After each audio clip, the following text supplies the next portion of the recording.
So so initially people were having the monolithic application. As I told you that there is one Yeah. application which is holding the all services together, like payment service, card service. If you talk about the e-commerce company, user service, then search service, all these services are going to be a part of single application. And if anything went wrong in any of these services, the whole application is going to be down, and that's called production is down. So in industry, you will always heard this term, hey, production issue, hey, production is down, hey, production related performance issue. So these things will be very common when you are going to the industry, because final goal of any developer is to send their application to the production. And once it is production, it means user are using this. Think about this Google Doc itself. Whatever Google Doc I have opened right now, it is one of the production application. So let's say something is going wrong here, it means the all users of their microservice, Google Doc is going to be impacted. So it's not like that developer has developed this and it came directly to the production. No, there's a lots of steps involved. As I told you, after development, developer test is happening, then unit testing is happening, integration testing is happening, system testing is happening, performance testing is happening, load balancing test is happening, these testing is happening. Then after it is reaching to the QA side, QA is doing black box testing, white box testing, all this testing is happening. Then after it is reaching to the UAT user, UAT user is checking, okay, this feature is well and good, we are able to get it. And then after it is reaching to the production system. So these are the steps involved. So now think about in a monolithic application, which is holding the all bigger services together. If something went wrong, then yes, you cannot directly fix it and you can bring to this production. You have to face all these stages one by one. You have to start thinking about that because of a small change, even though you just added a semicolon, you have to go through all this testing. You have to get a sign off, then you have to reach to the production, and definitely it is a time consuming process. Cost wise, yes, it is a cost effective also. So these all things are coming under the monolithic application, and people were not having an idea of microservices in beginning days, so they were using all these things. Other side, as I also told you, that if you are dealing with the monolithic application, you don't have a cross programming language, or I can say the heterogeneous kinds of programming language. When I say heterogeneous, it means in a single application.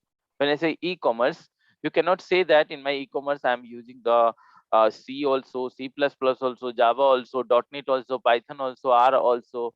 These are the different programming language we are using. You cannot say that either it will be completely .NET, either it will be completely Java. But in the world of microservices, again, you have a choice where you can pick up the one programming language, one technology set for a particular services. The end goal is that these services have to run and serve the request coming to that particular services. When it is a different programming language, then at the same time cost is going to be increased. You must be wondering how it's going to be increased. Well, initially you were just having a Java developer, Java related people. Now since you have a different kinds of programming language, different kinds of technology involved in a project, then you have to hire the different guy also.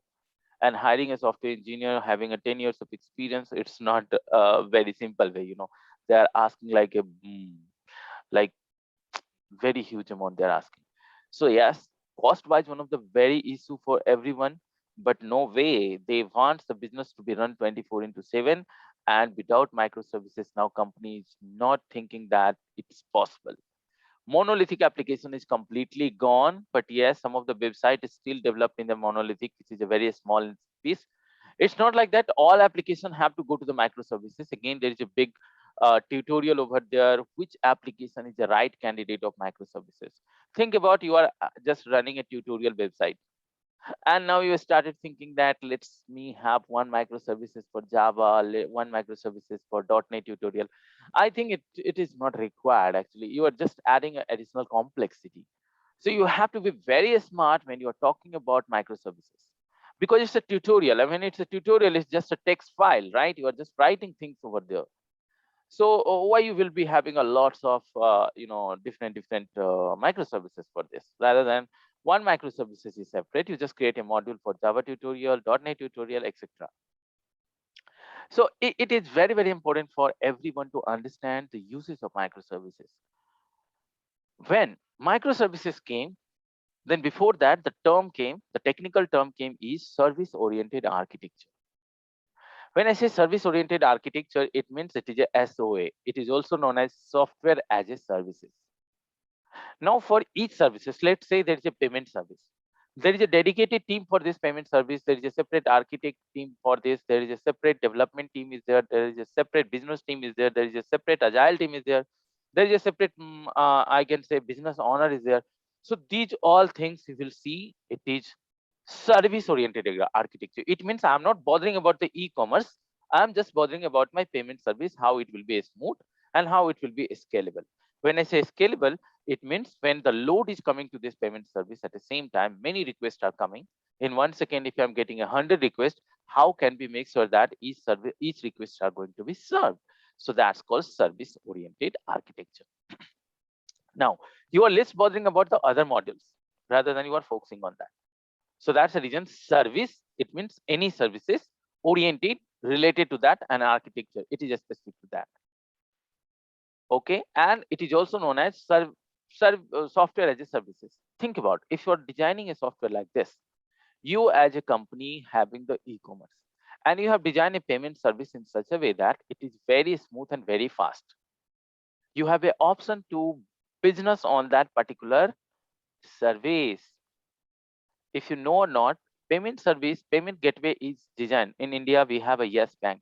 Yes Bank is in a very big problem because of some regulatory or some of the losses, business loss, loan related issues and all. There was a time when Yes Bank was about to close, but they were having a very nice payment gateway. And because of that payment gateway, it has survived in the industry. Because once upon a time, there was a every online business company were using the Yes Bank payment gateway. And still, there are many. In fact, in India, there is a Phone Pay kinds of company, Paytm kinds of company. They were using the Yes Bank payment gateway. So, how they made it possible? If they're gonna make this payment gateway as a part of their monolithic application, then they cannot do the business over there. They cannot sell this payment gateway. But what they did, they created this payment gateway as a separate service which can be easily integrated with any kinds of company, any kinds of application. So that's the strategy. That's the idea behind. There's a lots of things involved. Performance wise, definitely. Production time wise, definitely. I can say business wise, definitely. So these are the different advantage in high level if you are going to get if you're thinking about the microservices. Think about the Google. It's the software as a services. There is something called platform as a services. There is something called infrastructure as a services. Yeah. So these are the things you have to think. Now everyone wants to have a in industry. The infrastructure had to sit in such a way that they are going to perform anything. Like Google Cloud. Google Cloud is providing a lots of things. So this lots of things is nothing but it's providing you a platform as a services. It will give you a platform. On the top of that platform, you do whatever you want. You want to run a Tomcat server, you want to run an application, you want to host a website, you want to have a Lambda function written. These all things are there. Infrastructure services, AWS cloud, they're providing the everything. Now, as a developer, initial days, you have to write a messaging service. One application is sending message to other message. But what AWS did, they have created a service in such a way that you just need to integrate it. Who is the producer? Who is the consumer? That's all. And this payment service, messaging service is already available for you. We have a Kafka. Kafka is one of the separate library which is getting day by day much popularity developed by LinkedIn, and all the new architecture is going to be developed based upon the Kafka. The beauty of Kafka is it is going to notify you in real time. When I say real time, it means you remember initial days whenever you are making any transaction or something went wrong in your transaction, you have to wait for a 15 days, 20 days, sometime 1 month also, your amount is going to be come in your bank. But now this day things are in real time. Nobody wants their customer have to wait for their own money for a 1 month. If something is went wrong in my technology, something went wrong in my ATM while withdrawing the amount, why should I punish my customer? Why should I tell my customer, hey, wait for 1 month, your amount will be again debited to your account? No, nobody wants that. How it's going to be possible in real time? It's because of Kafka. So Kafka, the moment anything went wrong, immediately notification is going to the particular service who is going to troubleshoot and finding the what is the problem, and based upon that, it is going to transfer the amount to the account. So these are the things. But still, in the payment side, people are lazy. They have a capability to transfer the amount within 1 second, but still, I seen that in an e-commerce kinds of company, they hold your money for a 2 days. And you know that holding a 2 days, your amount is going to make them billionaire. Yes, huge amount. They are going to hold the amount for it, each customer, let's say for 2 days. By the interest itself, they're gonna earn lots of money. Yeah. So these are the strategy. But think about, things are changing in a technology world. Lots of things you have to focus. You should not be like only focused towards the Java. You want to develop in your career, you want to grow in your career, then make sure that you are an all-rounder. You are at least understanding how world's moving. Because most of the time I found the people sitting in the industry, they are dedicated to a particular roles. You will be surprised to know that when I was working in one of the company called Illusion, if you're working in a any university and all, then you must have seen their product, Illusion. This company is very famous, especially in the Canada, USA. Illusion is providing a complete platform, complete ERP for educational domain. So this company, we are having their software developed completely in PL SQL. PL SQL is nothing but it is a database language. Whenever like a Java, when you want to write a program, you want to write a for loop, if condition, everything, then that PL SQL is going to be used in a database, especially the Oracle. And some of the developer were having the knowledge of C and C++. But because of time changes, because of technology changes, these people didn't update it themselves. So I found in Illusion, the people were sitting for a 35 years experience. They're sitting in that industry. They are master into their architecture. They are master into their software. But in the outside world, they have very less scope. Nobody wants to hire a PL SQL developer. In fact, people, if you say in your resume, I'm working in PL SQL, they might be ignored you. Yes, good company will tell you though you are still dealing with the legacy thing. If you say I know only C and C++, for C and C++, still a scope is there, but there is a very less scope. So idea is if you're going to join an organization, make sure that you are all-rounder. You are going to learn everything according to the world's movement, according to the technology change. You have to keep yourself updated. Think about me. When I joined industry, there was a Java 5. I started working on Java 5. Right now we have a Java 17, Uh, till Java 8, it's an industry requirement now this day in any organization, they are using the Java 8. So I have updated myself. Think about the microservices. When I started my career, it was only and only monolithic application. Everybody was developing their software in a monolithic way. But how I have upgraded myself to microservices so that today I'm teaching you. When somebody is teaching you, it means they have enough knowledge about that things. It means I have, you can ask me, how did you went through any tutorial or training? Yes, tutorial, of course, but not the training. It's myself things. We cannot have time, guys. Come on, we cannot spend money and dedicated time in the world when you are a professional for a particular training and things. It's your guts. Before sleeping, I used to spend 2 hours for watching some sort of videos. I always followed one of the YouTube channel. If you are interested, you must watch this. This channel name is a Tech Primer. This guy is going to post lots of good videos, latest technology, how the world is going to be happening. For each things, they have a different things. In microservices itself, Spring Boot, MySQL, in Docker. So Docker related things are a cloud specific things. If you want to deploy a Spring Boot application in a cloud, how it's gonna be, they have a very good tutorial and very good code base also. You have a sample code also with that. So this is how I used to follow to make myself updated. Got it? So in industry, there's a lots of things that you have to think about. Move ahead. Now, when it's coming to the microservices, as I told you, you have to take care lots of things. And one of the important things which you have to take care in a microservices world is the design pattern. Design pattern is one of the core Java concepts. For each software, there is a some sort of design pattern, which is dealing with the core Java classes. Think about, if you get time, then I will suggest you uh, read this book, Design Pattern books, Gangs of Four, something is there. So this guy has first time introduced the design pattern related things. Design pattern, Gang of Four. So you must read this design pattern book, because once you're growing in your career, if you are going to be get a lots of experience, then it's a requirement to understand the design pattern.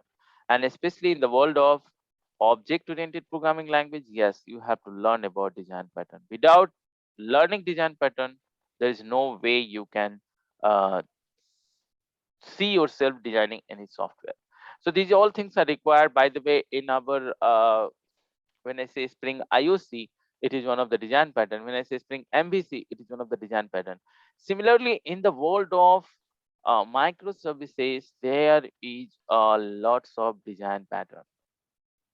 These all things we have already talked about, guys. If you have any question, you can talk about. Scaling, I told you there is a two kinds of scaling. Basically, it's a horizontal scaling and vertical scaling. Horizontal scaling in the sense, whenever load is coming to your application huge, then you are going to add a additional hardware. Like right now, you have a one server, but at the peak time, you found that requests are coming too much, and your one server is not capable to handle all these things. Then what you have to do? You have to add one more server in that is very much cost effective and time consuming also. Other side, we have a horizontal scaling. I think previous one is the vertical scaling. I'm sorry if I told you horizontal. So horizontal scaling is something where your application automatically going to make their clone. New instance of your application is going to automatically start. Right now, Amazon 1 is working. If load increase, automatically Amazon 2 will come there. And there is a load balancer. That load balancer will make sure that the request coming from USA will go to Amazon 1, request coming from India will go to this. So they have a data center, they have a load balancer, everything's router, API gateway, all these things are a term in the term, microservices, especially the cloud. So scaling is the high level, that only, and the of course cost, performance, load distribution, reuse, all these things you can get under the scaling. X-axis scaling, that is nothing but your horizontal scaling, and y-axis scaling is nothing but your vertical scaling. So make sure there is something called z-axis scaling also. It's a where it's a combination of both x-axis and the y-axis. It is much easier to understand, and it is much better also. But still, people are not going to set up the infrastructure for z-axis scaling. So even I never got a chance to work on z-axis scaling. But high level, this is the things. Let's think about one design for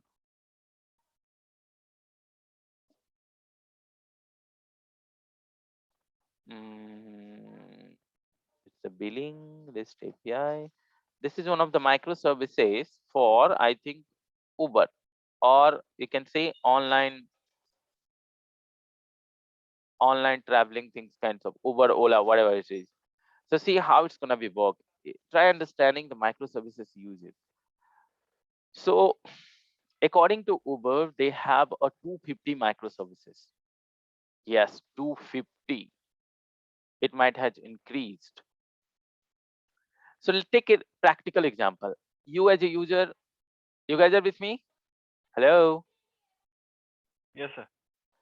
Yes, sir. Feeling bored or it's okay? No, no, no, not at all. No, sir. I actually It's muted my call, so I I couldn't. yeah, I'm sorry guys. If you are feeling bored also, it's fine because these are the knowledge. You have to get it. Jumping into No, this is practical without interesting. theory is kind of not good. Yeah, And I want to motivate you also. I want to give you correct. motivation how I become like this. I want you to be become much better than me. I'm nothing, to be very frank. But yes, I want to some sort of motivation want to share with you so that in real time when you are working in industry, you keep yourself updated. Right. When to change the company, there is a lots of tutorial, there is a lots of blogs written on that. Many times people are thinking it's all about the money. No, money is secondary. Whenever you want to make a switch, you just go back to your 6 months back and see that uh, am I learned anything new in this 6 months? If answer is yes, then I think this is not the right time for you to switch. If you found no, it's the same pattern I'm following past 6 months, then this is the right time for you to make a switch. Okay, that's the other thing. So lots of things are there. It's not only the development. In industry, to be a superior, to be in the top performer, there's a lots of parameters you have to perform from the student life itself. Mm. You you will be surprised to know that when I'm going in industry, I'm not only doing my work, I'm playing a kind of mentor role also. So if I'm sitting on my bench, many people know if you have a problem, there is only one guy, go and share with him, he will be helping you. And my Mm. manager loves it. You know, the thing is that I used to maintain make sure that my work has been finished, and I'm always open for others' help. Right. Am I going to Yeah. get any benefits? Of course. Think about I'm just learning on Java, but somebody is facing a problem in .NET. It's just a difference of programming language. But logic, flow, these all are common in every application. So even though it's a .NET guys, if he's reaching to me, hey Niket, I'm making a request, but what is happening? Insert is happening properly, but when I'm going to select, again insert is happening. This is the bug I'm facing right now in my. I started debugging. I started Mm. debugging. When I debug it, I also have to spend time to learn about it. Yeah. And when I learn it, I'm gonna learn lots of things. In Hibernate, there's a method called flush method. I learned about flush method when this guy has told me this problem. While select time also there is something insert is happening. So there is a lots of things, guys. If Mm. somebody is coming to me and saying to me as a fresher or as an intern, asking me, Niket, I'm getting a null pointer exception. Can you help me? I'm not going to directly jump into the implementation or fixing that issue. I just offer a seat to him or her. Okay, sit here. Mm. Okay. Are you getting null pointer exception? Yes, I'm getting null pointer exception. Okay. Are you getting any line number there? Yeah, it's saying null pointer exception in Java account.java line number 44. And I'm just doing my regular work, to be very frank. I'm not seeing his screen. I'm just doing my work Yeah. and I'm just asking a question. Okay, line number 44, right? Did you try debugging there? No, I didn't try. Okay, why did you not try? Put a debugger there. Just debugger is there. Okay. Yeah, I'm there. Can you check that? The object which you are trying to call, the method which you're trying to call by the object, can you check that object is null or it is initialized? Bring your cursor there. He's bringing the cursor. Hey, it is null. Okay, what is this object? This object is a bank object. Okay, it means what? Your bank object is not initialized. Now check where bank object is going to be created. This is how I am helping. So in other time, he will be not coming for the same problem again and again to me. This is my attitude. This is my way of helping. If somebody is coming and telling me, hey, fix this, I will not help him. No, I want you to fix this. Correct. Getting a point or not? Yeah. And you will be learning much more when you are debugging a code rather than developing a code. mm, You develop, you fix your problem, that's very simple. mm, But fixing a bug and issue developed by other developers' code, it's really challenging. Sometimes you feel like it's better to write a whole code from scratch rather than debugging into that. But everything is having a advantage and disadvantage. So have a helping attitude. And because of that, I have been appreciated many times. I have been awarded many times. Because in industry, people don't want you to work only for yourself. That everyone is doing. What is your scope? What is your wider range? You have to be and these things I learned from one of my manager, to be very frank. He was like, if there is a problem, there must be some solution. Let's figure it out. He will never give up. In fact, sometimes he voluntarily go. If he found 2 3 people are sitting into one of the desk, then he's going, hey, what's happening, guys? What's happening? Hey, Varun, we are trying to do this, and see, this happening problem. And he start like this. Okay, did you try this? And at the end, within half an hour, he will say, hey, this is the problem. Check your configuration, man. This is missing there. OMG. And yes, he's absolutely right.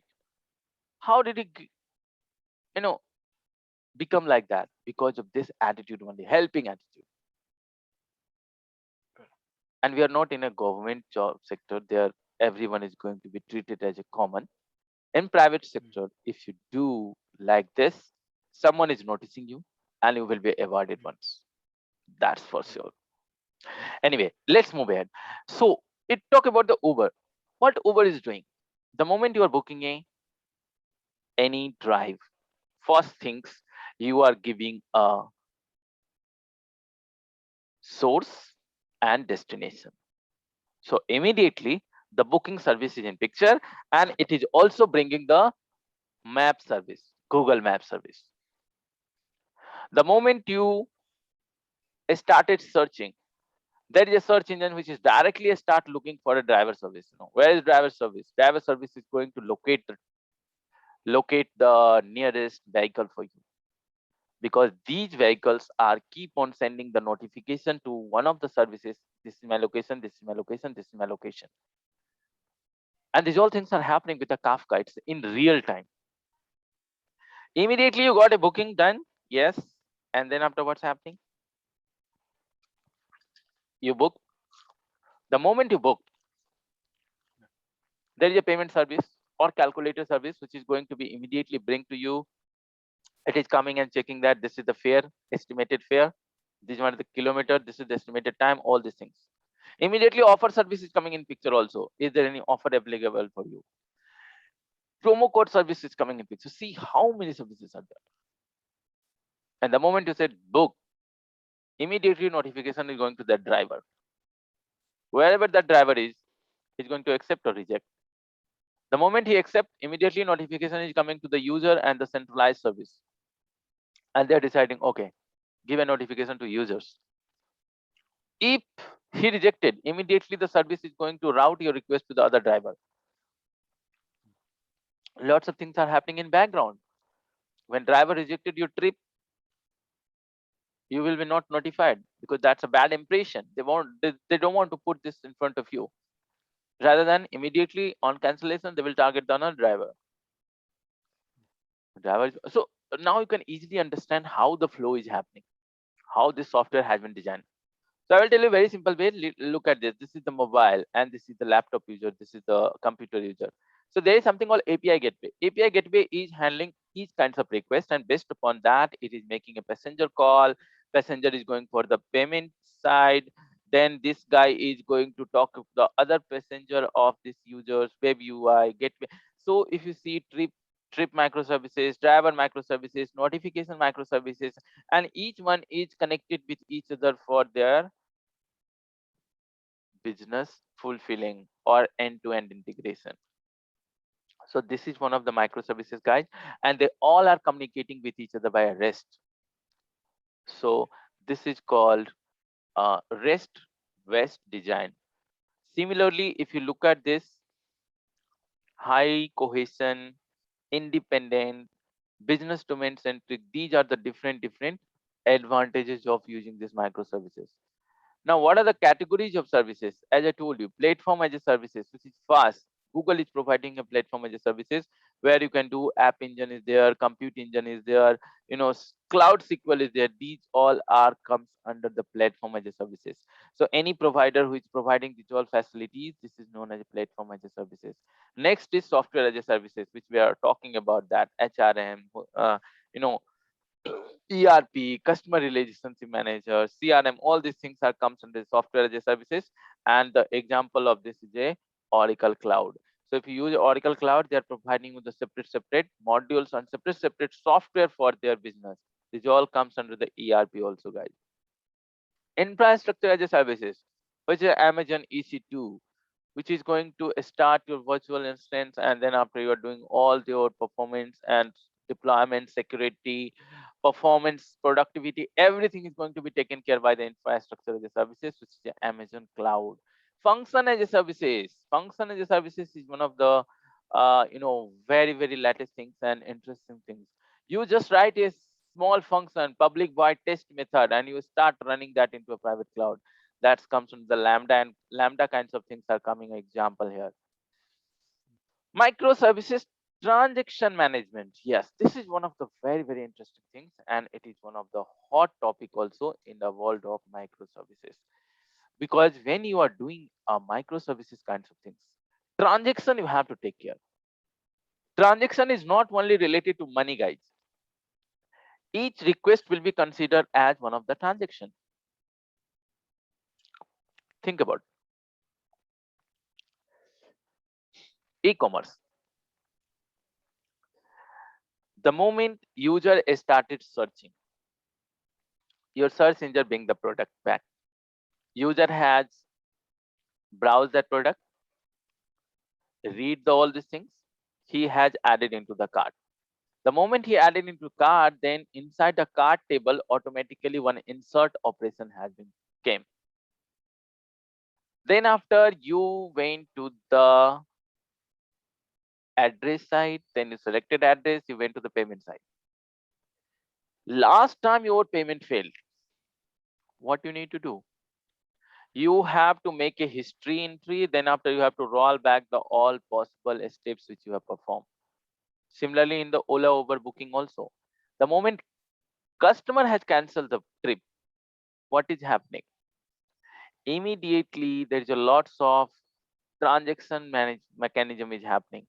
Driver has been notified, system has been notified, promo code has been notified, payment service has been notified, Google service has been notified. Lots of things has been done, and then feedback service is also notified, so that he will be capturing the feedback. Why did you cancel the thing? So handling that, and based upon this notification, each service is taking their corrective actions.